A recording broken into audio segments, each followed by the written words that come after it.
ಬಿಡಿ, ನಾನು ಎಷ್ಟು ಹೇಳಿದ್ರು ಅದು ವರ್ಡ್ಸ್ ಅಲ್ಲಿ ಡಿಸ್ಕ್ರೈಬ್ ಆಗಲ್ಲ. ನಾನು ಒಂದು ಮಾತು ಹೇಳ್ತೀನಿ, ನಾನು ಹತ್ಕೊಂಡು ಹೊರಗಡೆ ಬಂದಿದ್ದೀನಿ ಈ ಸಿನಿಮಾಯಿಂದ. ಕ್ಲೈಮ್ಯಾಕ್ಸ್ ಪೋರ್ಷನ್ ಅಂತೂ ಚಾಮುಂಡಿ ಅವತಾರ ಬಂದಿದ್ದು ಯಾರು ಯಾರ್ಯಾರು ನೋಡಿಲ್ವಾ, ಬ್ರೇಕಿಂಗ್ ಇಟ್. ಚಾಮುಂಡಿ ಅವತಾರ ಬಂದಿರೋದು ನನಗೆ ಮನ್ಸಿಗೆ ತುಂಬಾನೇ ಟಚ್ ಆಯ್ತು. ಅದು ದಸರಾ ಹಬ್ಬದ ದಿನ, ವಿಜಯದಶಮಿ ದಿನ ಅದು ಬಂದಿರೋದು ನಂಗೆ ನಿಜವಾಗ್ಲೂ ಇಷ್ಟ ಆಯ್ತು. ಅಂಡ್ ಒಂದು ದೊಡ್ಡ ನಮಸ್ಕಾರ ಅವ್ರಿಗೆ ಎಲ್ಲ, ಫುಲ್ ಟೀಮ್ಗೆ, ರಿಷಬ್ ಶೆಟ್ಟಿ ಸರ್ಗೆ ನನ್ನ ಕಡೆಯಿಂದ ಒಂದು ದೊಡ್ಡ ನಮಸ್ಕಾರ. Because really really really well done. ನಮ್ಮ ಕನ್ನಡ ಸಿನಿಮಾ ಇಂಡಸ್ಟ್ರಿ ಅಂತೂ ಗ್ಲೋಬಲ್ ಲೆವೆಲ್ಗೆ ತಗೊಂಡು ಹೋಗಿದ್ದಾರೆ.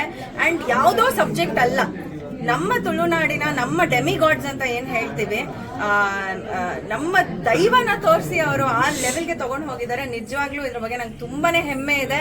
ನಾನು ಈ ನಾಡಲ್ಲಿ ಹುಟ್ಟಿರೋದು ನನಗೆ ತುಂಬಾ ಹೆಮ್ಮೆ ಇದೆ.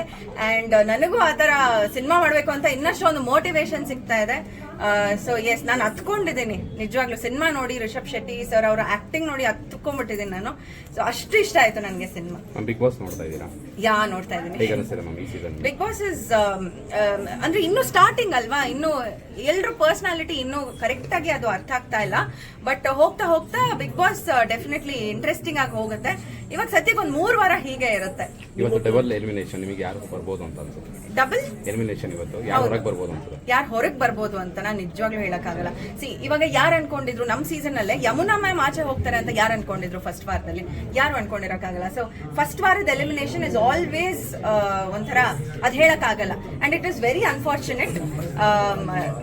That is it. ನನ್ನ ಫೇವ್ರೆಟಾ ಸದ್ಯಕ್ಕೆ ಮಲ್ಲಮ್ಮ. ನಂಗೆ ಮಲ್ಲಮ್ಮ ತುಂಬಾನೇ ಕ್ಯೂಟ್ ಅನ್ನಿಸ್ತಾರೆ. ನಂಗೆ ತುಂಬಾ ಇಷ್ಟವಾದಂತ ಕಂಟೆಸ್ಟೆಂಟ್.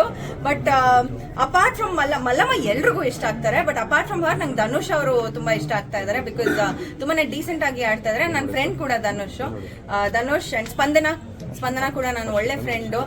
ಸೊ ಅವ್ರ 3 ಜನ ನಂಗೆ ತುಂಬಾನೇ ಇಷ್ಟ ಆಗ್ತಾ ಇದಾರೆ. ಮೇಡಮ್, ರಕ್ಷಿತ್ ಅವರು ರೀಎಂಟ್ರಿ ತಗೊಂಡಿದ್ದಾರೆ. ಸರಿ, ರಕ್ಷಿತಾ ಅವರು ಆಕ್ಚುಲಿ ಅವರನ್ನು ಸೇರಿಸ್ಕೊಬೇಕು ನನ್ನ ಫೇವ್ರೆಟ್ ಲಿಸ್ಟ್ಗೆ. ನನ್ ಗೊತ್ತಿತ್ತು, ಐ ಥಿಂಕ್ ಒಂದು ಅಂದಾಜಿತ್ತು ನಮ್ಗೆ. ಮೊದಲನೇ ದಿನ ಹೆಂಗ್ ಎಲ್ರು ವೋಟ್ ಔಟ್ ಮಾಡಿ ಕಳಿಸ್ಬಿಡ್ತಾರೆ. ಬಿಕಾಸ್ ಅವ್ರ ಸಾಮರ್ಥ್ಯ ಯಾರು ನೋಡೇ ಇಲ್ಲ ಇದುವರೆಗೂ. ಅವ್ರ ಕೇಪಬಿಲಿಟಿ ನೋಡಿಲ್ಲ, ಪೊಟೆನ್ಶಿಯಲ್ ನೋಡಿಲ್ಲ. ಜಸ್ಟ್ ಬಿಕಾಸ್ ಅವರು ಪಾಪ ಅವ್ರಿಗೆ ಭಾಷೆ ಬರಲ್ಲ, ಅವ್ರು ಮಾತಾಡೋದೇ ಹಾಗೆ. ಸೊ ಅದರಿಂದ ಅವ್ರು ಫೇಮಸ್ ಆಗಿದ್ದಾರೆ ಅಂದ್ರೆ ಅವ್ರ ತಪ್ಪಲ್ಲ ಅದು. ಸೊ ಅವ್ರು ತುಂಬಾ ಮುಗ್ಧ ಹುಡುಗಿ, ತುಂಬಾನೇ ಒಂದು ಎಂಟರ್ಟೈನಿಂಗ್ ಫ್ಯಾಕ್ಟರ್ ತುಂಬಾ ಕೊಡ್ತಾರೆ ಅಂತ ನಾನು ಎಕ್ಸ್ಪೆಕ್ಟ್ ಮಾಡ್ತಾ ಇದ್ದೀನಿ. So I am happy she is back. All the best.